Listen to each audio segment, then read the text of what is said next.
ছিল 7ই জুলাই, শুভ রথযাত্রা। তোমাদের সবাইকে জানাই রথযাত্রার অনেক অনেক শুভেচ্ছা। প্রায় বছর খানিক আগে আজকের দিনে কিন্তু সাইকেলে চড়ে বাবার সাথে অনেকবার মেলা দেখতে গিয়েছি। ভীষণ মনে পড়ছে সেই দিনটার কথা আজকে। পাশের গ্রামে বসে ছোট্ট করে বাজার, আর সেখানে কিন্তু রথযাত্রার মেলাটা হতো। ভীষণই ভালো লাগতো বাবার সাথে সেই সাইকেলে চড়ে যেতে। ওসব কথা ভাবতে গেলে কিন্তু এখন স্মৃতি, সেই বাবা আর আমার পাশে নেই, আর এখন কিন্তু সেই দিনগুলোও নেই আমার কাছে, আর আসবেও না সেই দিনগুলো।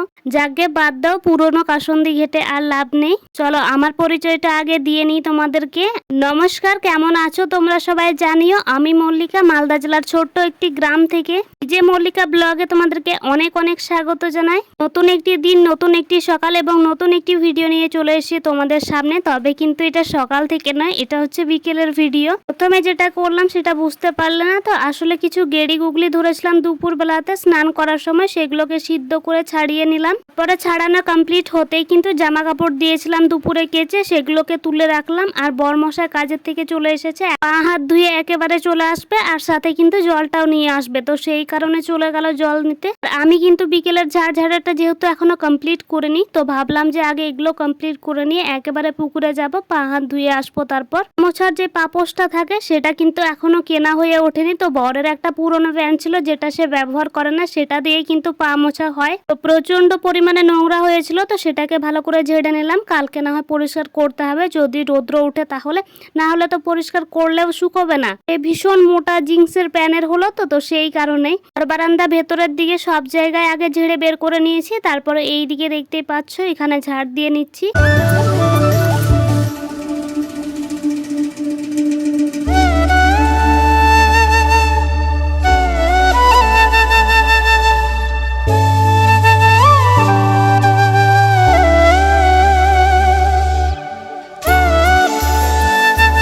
আমার ঝাড়ঝাটা দেওয়া কমপ্লিট হতেই দেখি বরমশাই এইদিকে জল নিয়ে চলে আসলেন। তারপরে এইদিকে দেখো আমার গাছগুলো কত সুন্দর হয়েছে। একটা গাছে দেখছো যে ফুল ফুটেছে, ওটা বরমশাই নিয়ে এসে দিয়েছে আমাকে। দুটো গাছ ওই রকম নিয়ে এসেছে, ভীষণ নাকি বড় বড় আর ভালো ফুল হয়। এইদিকে আমার মোরগ ফুল সাথে বাকি গাঁদা ফুলগুলো ভীষণ ভালো হয়েছে। আর এই যে দেখো এখানে ঘিরে রেখেছি কি বলতো, এ মা, এই গাছগুলো কি অবস্থা।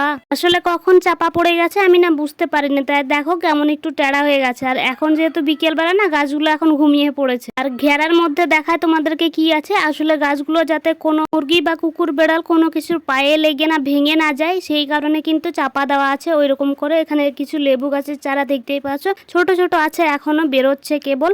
তো এটা যদি এখন পা দিয়ে দেয়, এটা কিন্তু পট করে ভেঙে যেতে পারে। তো সেই কারণে এখানে গার্ডার নিয়ে কি দুষ্টুমিটা চলছে তোমরা দেখতেই পাচ্ছ। এখানে সে বলছে আমি এই গাছগুলোকে ভেঙে ফেলবো ওই গার্ডার দিয়ে মেরে, আবার এইদিকে আমার হাতের দিকে দিচ্ছে, কি আর বলার। তারপরে এই যে দেখো নতুন একটা পুঁই ডাঁটা গাছ লাগিয়েছি, যেটার আগাটা কিন্তু ছাগলে খাওয়া, কিসে খেয়েছে আমি ঠিক জানি না, কিন্তু দেখতে পেলাম বাইরে, তাই নিয়ে আসলাম আর ঘরের মধ্যে পুঁতে দিয়েছি, মানে আংনাতে। এইদিকে দেখতেই পাচ্ছ এগুলো এখনো পরিষ্কার করা হয়নি, এগুলোকে এখন নিয়ে যেতে হবে। আজকে কিন্তু আবহাওয়াটা ভীষণই ভালো আছে, আকাশের অবস্থাটা দেখতেই পাচ্ছ। কিন্তু সন্ধ্যেবেলাতে আবার নেমে এসেছিল সেই মেঘ, কিন্তু বৃষ্টিটা পড়েনি, ওই শুধু একটুখানি মুখটা ভার করেছিল, সেই রকমটাই ছিল কিন্তু সন্ধ্যেবেলাতে। তো দেখতেই পাচ্ছ এইদিকে কতটা সুন্দর লাগছে ভিউটা দেখতে। এইদিকে দেখো তার ড্রেস আপ সমস্ত কিছু কিন্তু বের করে নিয়েছে। এখন কোথায় যাবে বলো তো, দেখে হয়তো তোমরা বুঝতেই পারছো। কে কে বুঝতে পেরেছো অবশ্যই আমাকে কমেন্ট করে জানাবে তোমরা। তো এখানে একেবারে দৌড়ে দৌড়ে বেরিয়ে চলে গেল, মনে হচ্ছে কতটা পেছনে পড়ে গেছে।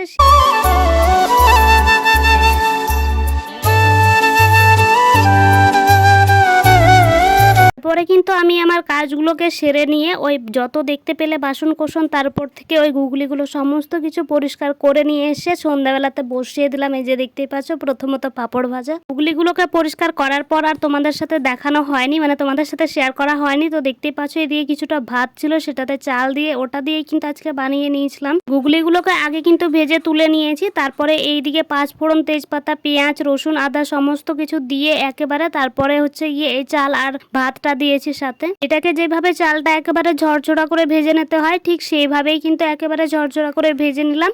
তারপরে এইদিকে দেখো জল দিয়ে দিয়েছি, সেটা কিন্তু যতটা চাল নিয়েছি সেই রকম মেপেই কিন্তু দিয়েছিলাম। পরে বর চলে আসলো রাত্রে, এই ধরো তোমার 7:30টার মতো, তখন বাড়ি। আমি কিন্তু সমস্তটা রেডি করে কমপ্লিট করে নিয়েছি দেখতে পাচ্ছ, আর একেবারে পরিপাটি করে গুছিয়ে নিয়েছি। এখন শুধু সে ফ্রেশ হয়ে আসলে কিন্তু আমরা দুজনে বসে পড়বো খেতে। তো দেখতেই পাচ্ছ সে ফ্রেশ হয়ে আসাতেই কিন্তু আমি এই দিকে নিয়ে নিয়েছি থালার মধ্যে, মানে প্লেটের মধ্যে থালার মধ্যে সাজিয়ে নিয়ে নিয়েছি। এখন আমরা খেতে, এই যে দেখতেই পাচ্ছ এখন আমি দিয়ে দিচ্ছি। আর রিভিউটা কিন্তু এটা এসেছিল যে এর আগে যেটা বানিয়েছিলাম তার থেকে কিন্তু এটা একটু কম টেস্টি হয়েছিল, এর আগেরটা কিন্তু তার চেয়ে বেশি ভালো ছিল। যেহেতু এটা আমি তার পরের দিন ভয়েস ওভার করছি তো সেই কারণে আগামীতেই আমি তোমাদেরকে বলে দিলাম। তো চলো তাহলে খাওয়া দাওয়াটা।